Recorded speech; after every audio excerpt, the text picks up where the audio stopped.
Binary code एक language होती है जो कि कंप्यूटर और दूसरी इलेक्ट्रॉनिक्स डिवाइसेस में एक कोडिंग लैंग्वेज होती है जिसमें 1 और 0 का इस्तेमाल होता है। जैसे हम किसी को मैसेज लिखने के लिए अल्फाज का इस्तेमाल करते हैं या कैलकुलेशन के लिए नंबर का इस्तेमाल करते हैं, इसी तरह बाइनरी कोड्स भी एक लैंग्वेज होती है जिसके जरिए हम किसी को भी मैसेज भेज सकते हैं। अगर आप किसी को बताना चाहते हो कि मैं ऑफिस में हूँ तो आप नॉर्मली मैसेज टाइप करेंगे कि मैं ऑफिस में हूँ, जबकि बाइनरी कोड की लैंग्वेज में आप यही पूरा मैसेज सिर्फ 1 और 0 के डिजिट के नंबर से कंबाइन करके भेज सकते हो। कूपर समझ जाता है कि धूल से बनी हुई मोटी लाइन का मतलब 1 और पतली लाइन का मतलब 0 है। अब कूपर इस मैसेज को डिकोड करता है और मैसेज को डिकोड करने के बाद उसे एक लोकेशन का पता चलता है और वो मर्फ को साथ लेकर वहाँ पर चला जाता है। अब जब कूपर अंदर जाने की कोशिश करता है तो उसे वहाँ पर सिक्योरिटी वाले पकड़ लेते हैं और अगले सीन में हम देखते हैं कि कूपर से एक रोबोटिक मशीन कुछ पूछताछ कर रही होती है। तभी वहाँ पर एक लड़की आती है और ये लड़की एक साइंटिस्ट होती है। इस लड़की का नाम एमिली है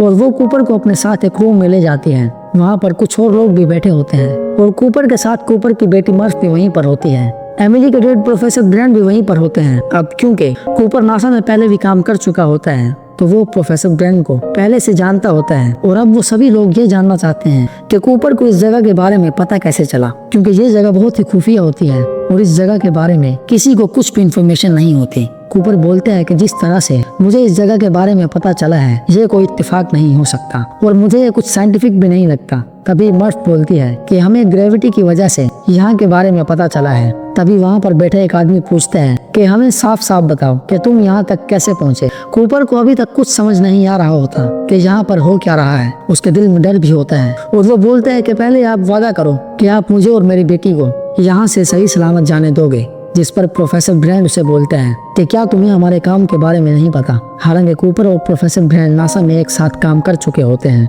लेकिन कूपर के मुताबिक नासा ऑर्गेनाइजेशन और इसके साथ इस दुनिया में जितने भी साइंस के प्रोजेक्ट होते हैं वो सभी आज से 10 साल पहले बंद हो चुके होते हैं। लेकिन प्रोफेसर उसे बताता है कि नासा ऑर्गेनाइजेशन आज भी चल रही है, लेकिन दुनिया के लिए ये खत्म हो गई है क्योंकि पूरी दुनिया भूख से परेशान है। और अगर उन लोगों को इस बारे में पता चलेगा कि नासा अभी भी अपने स्पेस प्रोजेक्ट्स पर काम कर रही है तो वो लोग इस बात को कभी भी एक्सेप्ट नहीं करेंगे, क्योंकि इन सभी प्रोजेक्ट्स में बहुत ही ज्यादा खर्चा होता है। प्रोफेसर ब्रेंड कूपर को बताते हैं कि धरती अब धीरे धीरे खत्म हो रही है। हम बहुत सारी फसलों को पहले ही खो चुके हैं और जो भी बची खुची फसलें हैं वो भी आने वाले कुछ ही सालों में खत्म हो जाएंगी और धरती के एनवायरनमेंट में बदलाव आ जाएगा और इस जमीन से ऑक्सीजन खत्म हो जाएगी।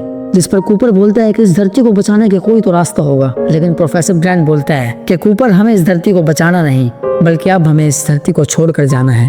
प्रोफेसर ब्रेंड कूपर को बताता है कि स्पेस में एंड्योरेंस नाम का नासा का स्पेसशिप है और हमारे पास अभी भी कुछ फ्लाइंग ऑब्जेक्ट्स बाकी हैं जिससे हम वहां तक पहुंच सकते हैं। इसके बाद वो कूपर को बताता है कि सैटर्न ग्रह के पास आज से लगभग 48 साल पहले अपने आप एक वो मोल खुल गया था जिसके थ्रू हम दूसरी गैलेक्सीज में कम से कम समय में जा सकते हैं।